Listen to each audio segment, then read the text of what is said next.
Addiction is not what you think it is. It's not just substances, not just bad habits, not just lack of discipline. What if addiction is a response to something deeper? According to Carl Jung, people are not addicted to things. They are addicted to relief. Addiction doesn't begin with a substance. It begins with a feeling that something is off, something is missing, something is not right. You can't always explain it. You just feel it. A quiet discomfort, a restlessness, an emptiness that lingers. Even when everything looks fine on the outside, you go through your day, you function, you smile, you talk, you do what you're supposed to do. But underneath it all, there is tension, a subtle pressure, a sense that you are not fully at ease. And you try to ignore it. You distract yourself. You stay busy. You tell yourself it will pass. But it doesn't. It stays. It follows you into silence, into the moments where nothing is happening. That's when it becomes louder, more noticeable, more uncomfortable, and you don't know what to do with it because no one teaches you how to sit with that feeling, how to understand it, how to process it. So you look for something else, something outside of you, something that can change how you feel, even if only for a moment. You don't call it addiction at first. You call it relief. You call it a break. You call it something you deserve. After a long day, after stress, after pressure, and the first time you find something that works, it feels like an answer. It quiets the noise. It softens the tension. It fills the emptiness, even if just a little, even if just temporarily. And that moment matters because your mind remembers it. It registers it. This worked. This helped. This made things better. And without realizing it, you store that experience as a solution, not a problem. You don't see the danger because it doesn't feel dangerous. It feels helpful. It feels like control, like you found a way to manage something you couldn't handle before. So you return to it, not obsessively, not immediately, but gradually. You go back when the feeling returns, when the discomfort rises again, when the emptiness becomes harder to ignore. And each time, it works. Maybe not perfectly, maybe not completely, but enough. Enough to take the edge off. Enough to make things bearable. And that's all your mind needs. Because it's not looking for perfection. It's looking for relief. And relief becomes the goal. Not happiness. Not fulfillment. Just relief. A break from the internal pressure. A pause from the discomfort. And over time, this pattern strengthens. The connection becomes deeper. Feeling bad leads to seeking relief. Relief comes from that thing, that substance, that behavior, that escape. And the more you repeat it, the more automatic it becomes. You don't even think about it anymore. You just reach for it as soon as the feeling appears. Because now it's a habit, not just behavior, but psychological conditioning, a learned response to an internal state. And this is where addiction begins to form, not in the act itself, but in the association. Pain equals escape. Discomfort equals relief. Emotion equals avoidance. And this is what Carl Jung was pointing toward, that what we do externally is often a reflection of something unresolved internally, because the mind will always try to regulate itself, to reduce tension, to restore balance. But if it doesn't know how to do that internally, it will search externally for anything that works. And once it finds something, it will hold on to it, even if it's not healthy, even if it's destructive. Because from the mind's perspective, it is solving a problem. It is helping you cope.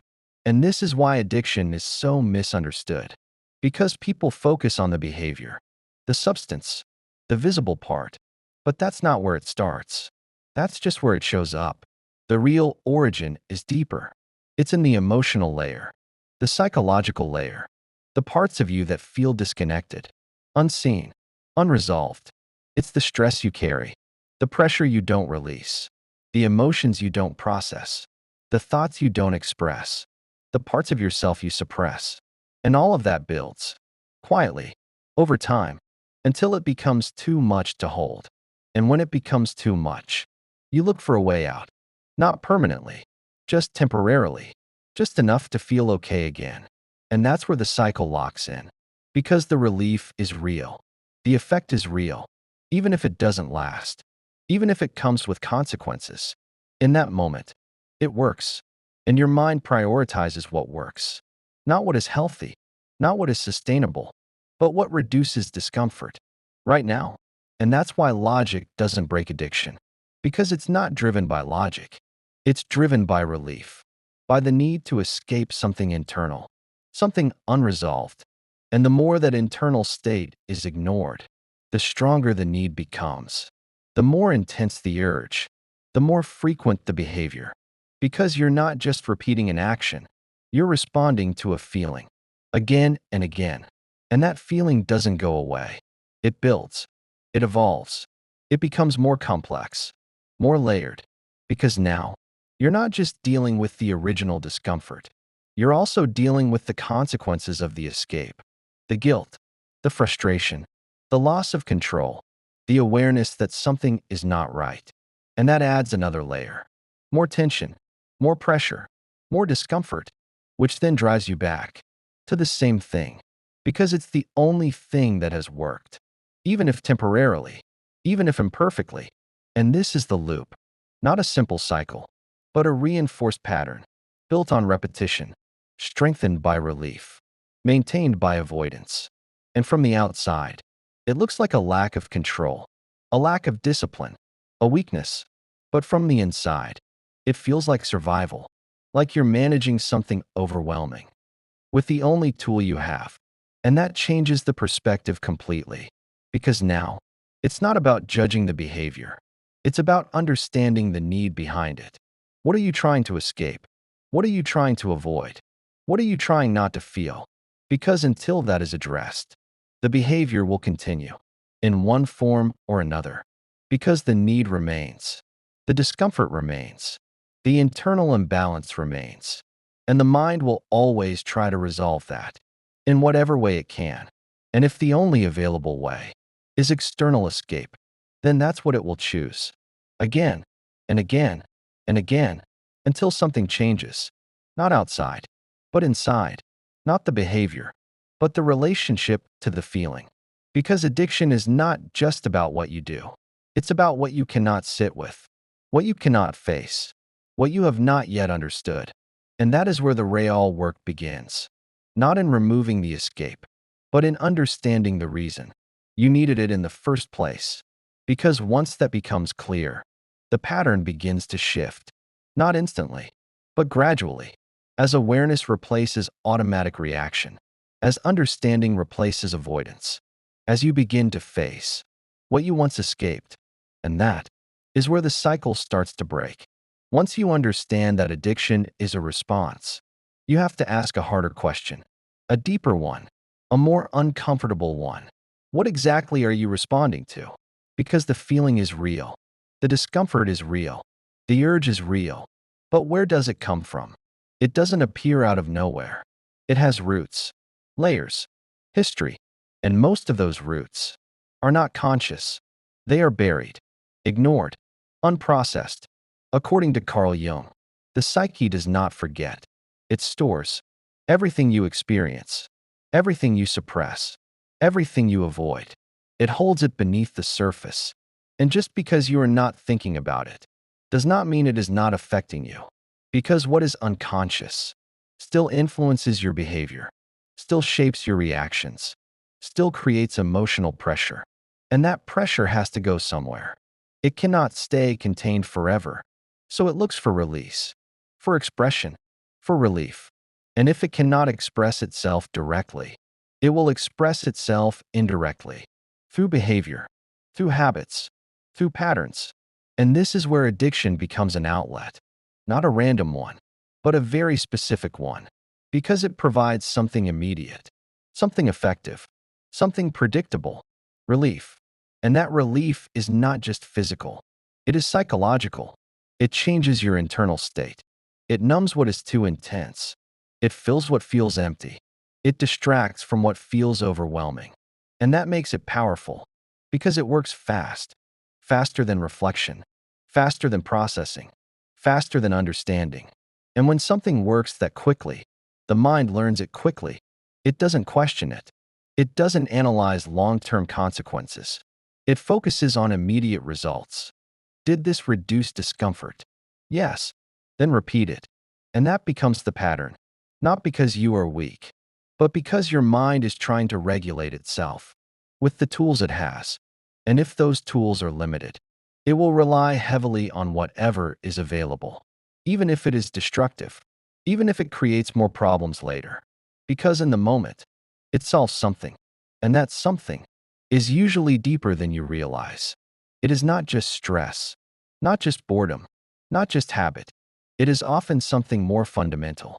Disconnection from yourself, from others, from meaning, from purpose. Because when you feel connected, grounded, engaged, you don't need escape in the same way. But when that connection is broken, something shifts. You feel separate, detached, alone in your experience. Even when you are around people, even when your life looks full, there is a gap, an internal gap, between what you are experiencing externally and what you are feeling internally. And that gap creates tension because you are not fully aligned, not fully present, not fully engaged. And that misalignment is uncomfortable, difficult to sit with, difficult to understand. So instead of exploring it, you move away from it, you escape it, you distract yourself from it. And the more you do that, the less you understand it, the less you connect with it. And the gap remains, unresolved, untouched, but still active, still influencing you, still creating pressure.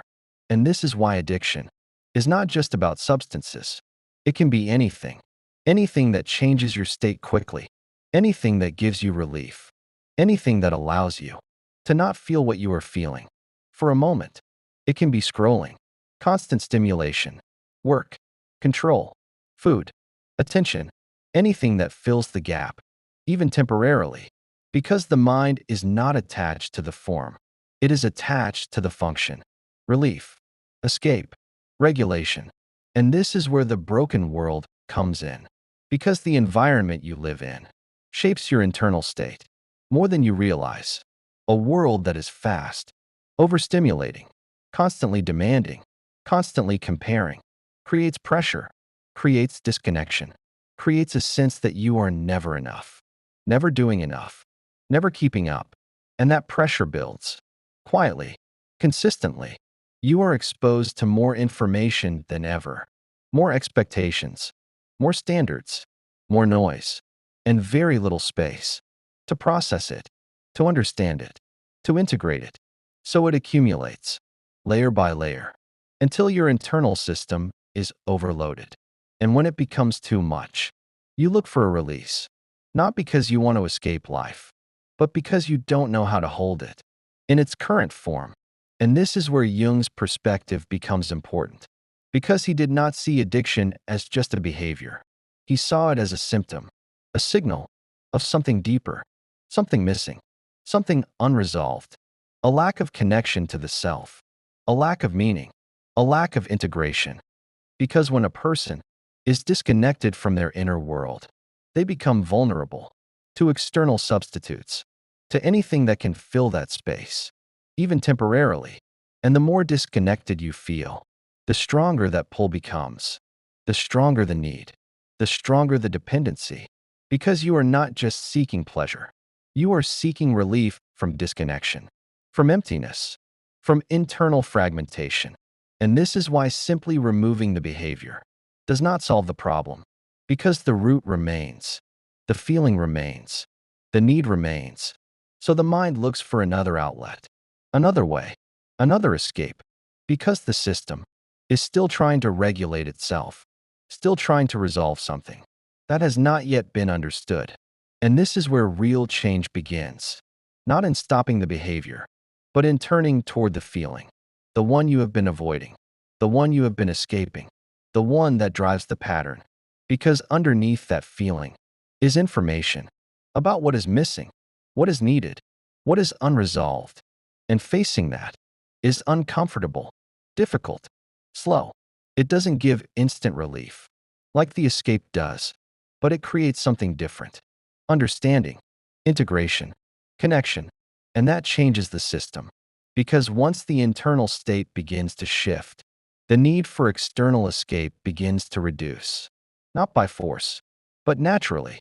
Because you are no longer trying to run from something. You are beginning to face it, understand it, process it. And that is what weakens the cycle. Not discipline alone, not control alone, but awareness of what is actually happening inside you. Because addiction is not just about what you do. It is about what you are carrying, what you have not yet faced, what you have not yet integrated.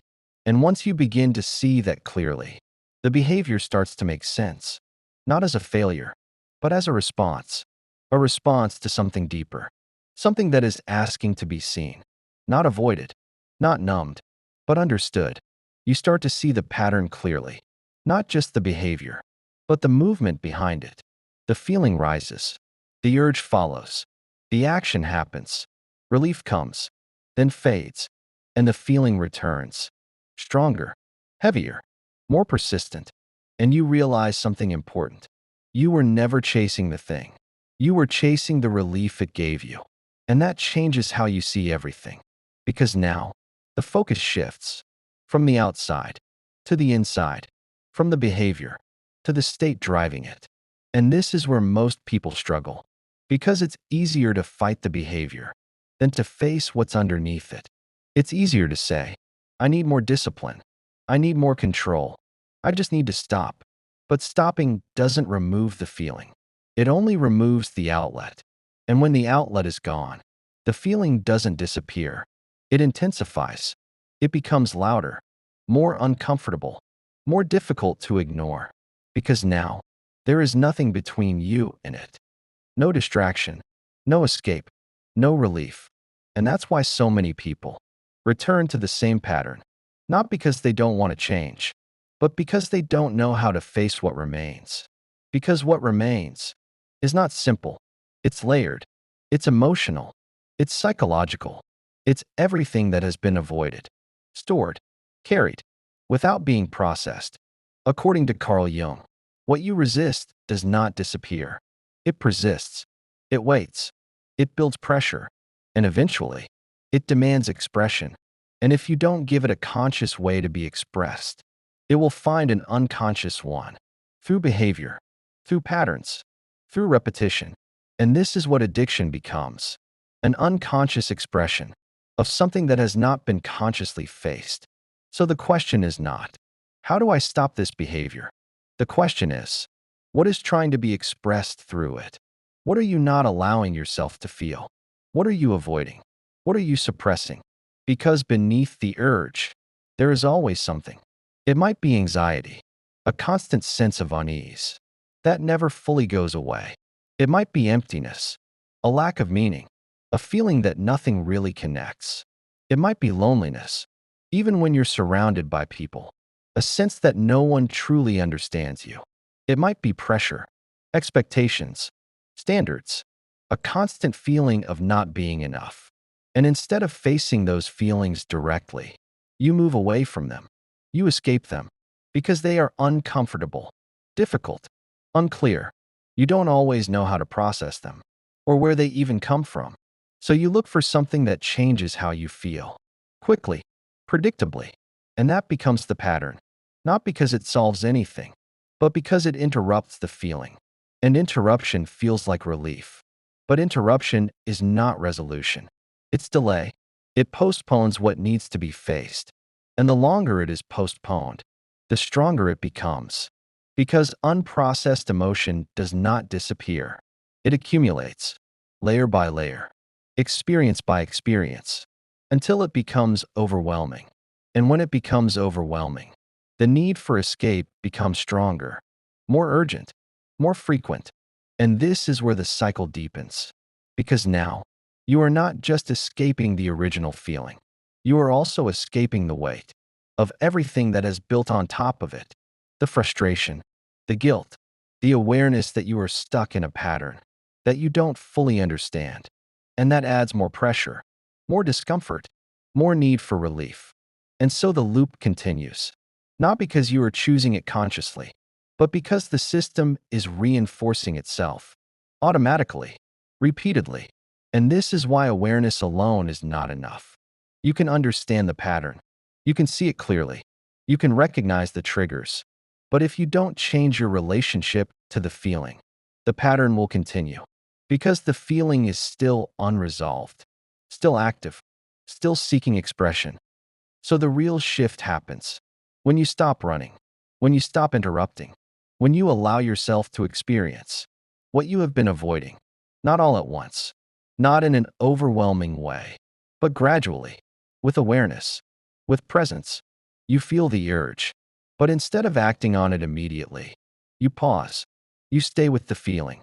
You notice it, where it sits in your body, how it moves, what it brings up. And at first, that is uncomfortable because you are facing something you've avoided for a long time, something unfamiliar, something uncertain. But over time, something begins to change. The feeling loses its urgency. Its intensity softens because you are no longer resisting it. You are allowing it. And when something is allowed, it does not need to force its way out. It does not need to demand expression because it is already being experienced, already being acknowledged. And that reduces the pressure, not instantly, but gradually. And this is where the pattern starts to weaken because the urge is no longer automatic. It is no longer the only option. You begin to create space between the feeling and the response. And in that space, there is choice, not forced control, but conscious response. You can still act on the urge, but you are not driven by it. You are aware of it. And that awareness changes everything. Because now, the behavior is no longer unconscious. It is something you see, something you understand, something you can question. And this is what Jung meant by making the unconscious conscious, bringing awareness to what was automatic, seeing what was hidden, understanding what was driving you. Because once something is conscious, it loses its control, not completely, but significantly, because you are no longer being led blindly. You are participating. You are aware. You are present in your own experience. And that is where change becomes possible, not through force, not through suppression, but through understanding, through awareness, through a different relationship with yourself. Because addiction is not just about stopping something. It is about learning how to be with yourself, without needing to escape, without needing to interrupt, without needing to numb. And that takes time, practice, patience, because you are not just changing behavior. You are changing patterns, deep patterns that have been reinforced over time. But every moment of awareness, every pause, every time you choose to feel instead of escape, you weaken the cycle. You create something new, a different way of responding, a different way of being. And that is where the real shift happens. Not outside, but inside, where the pattern began, where the feeling exists, where the change must occur. At some point, the question changes. It is no longer, how do I escape this? It becomes, how do I stay? How do I stay with myself without needing to leave, without needing to numb, without needing to distract? And that is a very different process because staying requires something most people were never taught. Presence, not passive awareness, but active presence. The ability to remain with what you feel without immediately trying to change it, fix it, or escape it.